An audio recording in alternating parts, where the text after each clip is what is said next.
Erika, bienvenida a ATP, Natalie Bedini, mi compañera, y quien te habla, Sergio Ferreira, te saludamos. ¿Cómo va?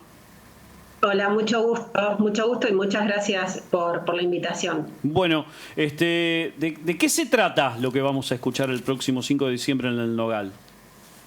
Bueno, el 5 de diciembre vamos a presentar el libro, que es lo que están viendo, Soy el Matías. Es un libro que escribió mi hijo Matías junto conmigo, que yo soy su coautora. Yo participé en alguno de los capítulos y fundamentalmente es una historia de resiliencia, una historia de amor y también que intenta construir, que intenta romper muchos mitos y prejuicios que hay sobre la adopción, intenta también dejar un mensaje que siempre se puede, que no somos lo que nos pasó, sino lo que hacemos con lo que nos pasó, porque esa es la historia de Matías, la historia de resiliencia de Matías. Y fundamentalmente también, y fundamentalmente mi parte, es para que más mamás o papás que estén inscritos en el Ruaga o que tengan intenciones de adoptar, se animen a adoptar chicos más grandes. El 98% de la gente que está inscrita en el Ruaga hoy está anotada para chicos de 0 a 5 años. Y con este libro, y conociéndolo a Matías, y por medio de las presentaciones que nosotros hacemos, lo que intentamos es que la gente se anime a adoptar chicos más grandes, chicos que a lo mejor tienen 8, 9, 10, 11, como yo cuando lo adopté a Matías, o más grandes, porque si no son chicos que están condenados a pasar su infancia y su adolescencia en un hogar de tránsito, sin una figura de amor, sin un referente afectivo.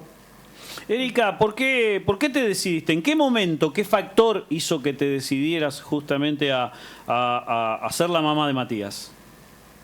Mira, yo me enamoré. En realidad no, el desencadenante fue el amor, porque yo llevé una vez una donación a Casa Cuna, ahí conozco a la directora, un par de meses después, te lo resumo, me llama por teléfono y me dice que hay un chico que se llama Matías, que yo estaba muy alejada de la maternidad y del mundo de la adopción, y me dice que hay un chico que tiene muy buen rendimiento académico y que le gustaría estudiar inglés, pero que obviamente no pueden pagárselo.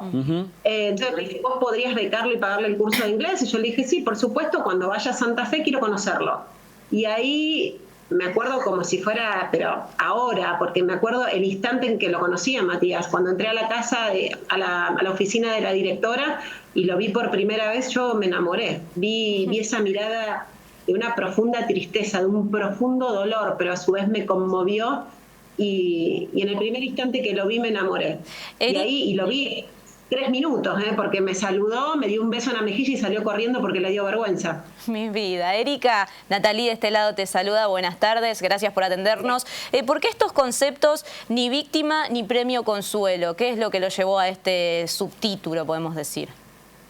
Sí, una parte es por lo que Matías cuenta, ni víctima, porque Matías fue víctima, pero Matías hoy no es víctima. Matías nunca se quedó en el lugar de víctima, sino que él pudo resignificar su historia y resignificó su historia de tal manera que hoy está ayudando a otras personas con su historia. Él resignificó su historia de tal manera que hoy con toda la ganancia del libro nosotros la invertimos en donaciones para otros hogares de tránsito. Ahora mismo cuando vamos a Santa Fe, antes de ir a Santa Fe, vamos a pasar por donde él vivió 6 años de su vida, a llevar una donación muy grande que hicimos con todo lo que recaudamos.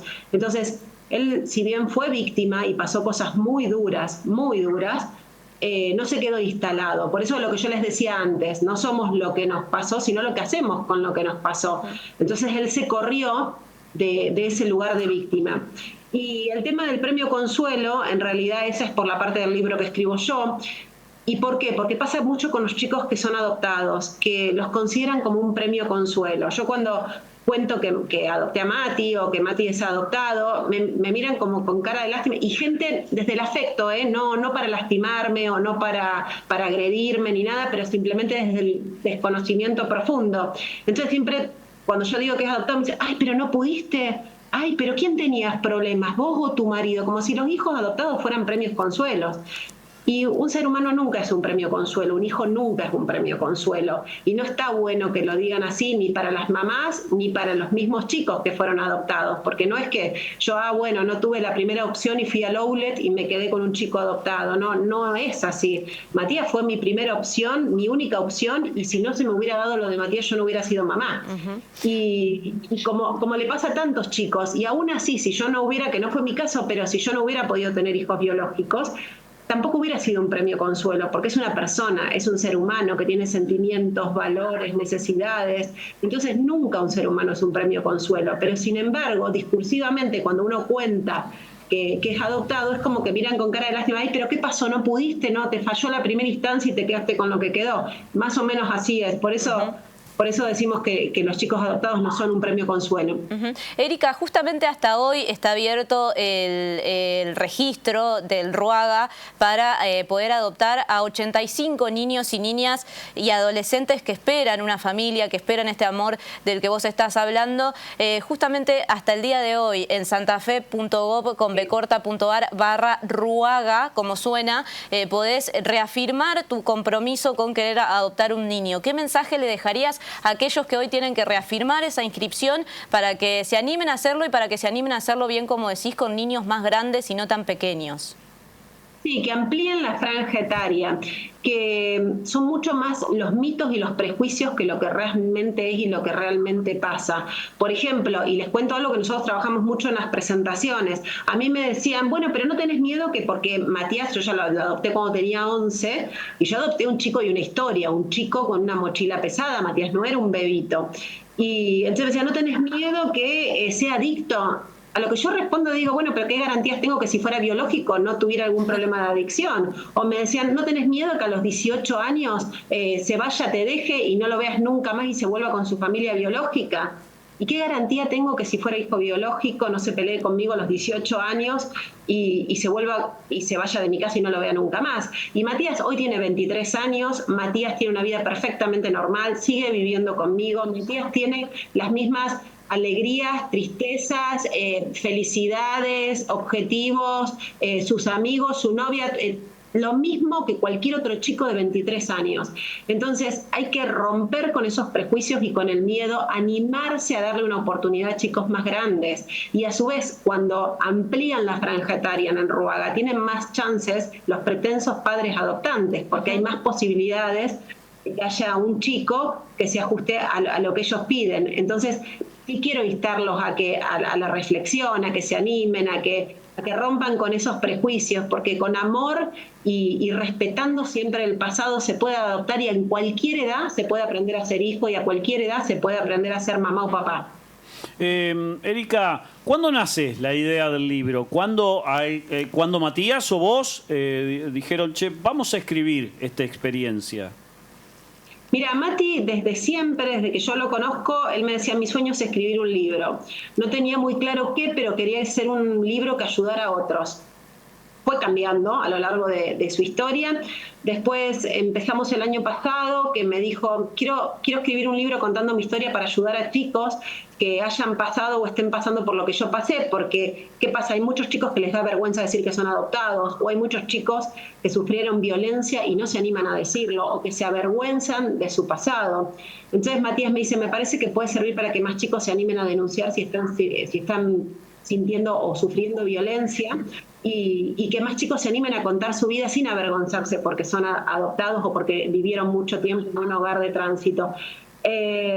Toda esta vuelta lo pensamos un poco el año pasado, y este año Mati se fue a un intercambio. Cuando volvió del intercambio empezamos a escribir, contratamos 2 editoras. Yo le pedí permiso a Matías si me dejaba escribir un par de capítulos, porque me pareció interesante contar la historia de parte de la mamá o de la parte del padre.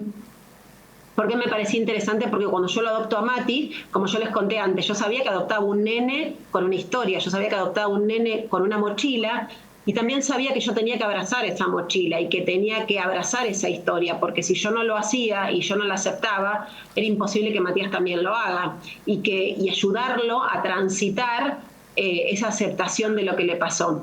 Entonces quise prepararme y empecé a ir a cursos, todo lo que decía me metía en Google y todo lo que salía de adopción yo lo hacía, me anotaba, iba a las librerías y todos los libros que encontraba respecto a adopción los compraba y los leía para estar preparada para eso. Y los libros que más me servían eran los libros escritos en primera persona, escritos por otras mamás, porque yo decía, ay, es normal lo que está pasando, ay, esto va a pasar. Por supuesto que lo de los psicólogos también me servían, pero lo que más me servía era la primera persona, cuando contaban en primera persona, que fue lo que nosotros hicimos. Mati contando su historia en primera persona y yo con mi participación con esos capítulos hablando en primera persona. Eso es un poco cómo surgió la idea del libro y por qué lo escribimos. Erika, ¿cómo evaluás vos la interacción que tienen, en este caso el Estado santafesino, pero a lo mejor conocés alguna otra experiencia, algunos otros estados, en estos casos de adopciones? Mirá, conozco muchísimo a partir del libro, nosotros nos hacen una entrevista en Infobae, entonces nos abre un abanico de posibilidades a nivel país y en realidad distintas partes del mundo que llegó la nota que nos escriben de todos lados. Y a su vez nos invitaron a un foro internacional latinoamericano para hablar de adopción, donde participaron un montón de personas, entonces conocí muchas realidades y en todas hay un factor común, los chicos que son mayores de 5 años, los chicos que tienen 7, 8, 10... por ejemplo, en Mendoza Capital hay un problema terrible porque la mayor parte de los chicos institucionalizados son mayores de 7 años y entonces ya nadie los quiere. Entonces hay un problema que nos atraviesa. Primero la lentitud de la justicia, que cuesta mucho tomar la decisión de sacarle la patria potestad a pesar de que está comprobado que no podrían hacerse cargo de esos chicos.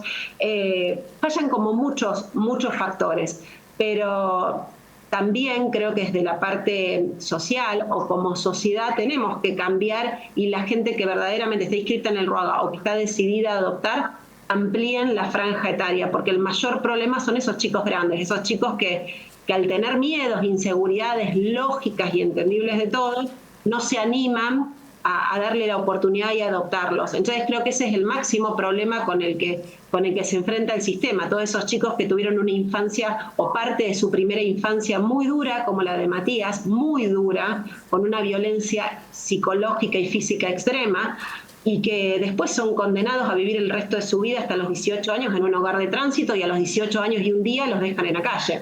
Entonces creo que eso es algo que hay que trabajarlo, eso es algo que hay que visibilizarlo y que les tiene que conocer, porque hoy no se conoce todo eso.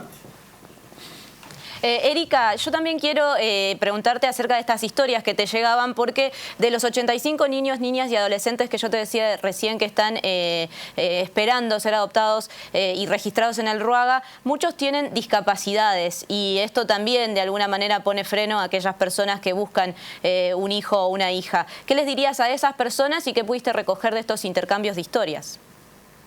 Sí, mira, fundamentalmente que estén preparados, que se preparen. También de parte de las instituciones dan un acompañamiento. Yo recibí muchísimo acompañamiento de parte de Casa Cuna, de la que fue psicopedagoga de Matías, que me ayudó. Y yo creo que con acompañamiento de profesionales, en el caso de la discapacidad fundamentalmente, y con los tratamientos adecuados y con amor y con contención, nada, todo se puede lograr y se puede mejorar la vida de cualquiera de los chicos que estén y que reciban amor como se merecen y como corresponden y como es su derecho, el derecho a ser hijo. Así que también el tema de la discapacidad, siempre que estén preparados y que las familias no, como hice yo, estén dispuestos a abrazar esa discapacidad, estén dispuestos a respetarla y a aceptarla, yo creo que no debería ser un impedimento. Erika, te agradecemos muchísimo tu tiempo y bueno, reiteramos que el próximo 5 de diciembre la presentación va a ser en el Nogal. Soy el Matías, ni víctima ni premio, consuelo. Así se llama el libro. Bueno, muchísimas gracias y disculpa que agrego una cosita, sí, que a los que les interesen estos temas de adopción o lo que vamos haciendo y las presentaciones que hacemos, nos pueden seguir en el Instagram del libro, que es Soy el Matías, OK, y ahí se enteran de todas las presentaciones que nosotros hacemos.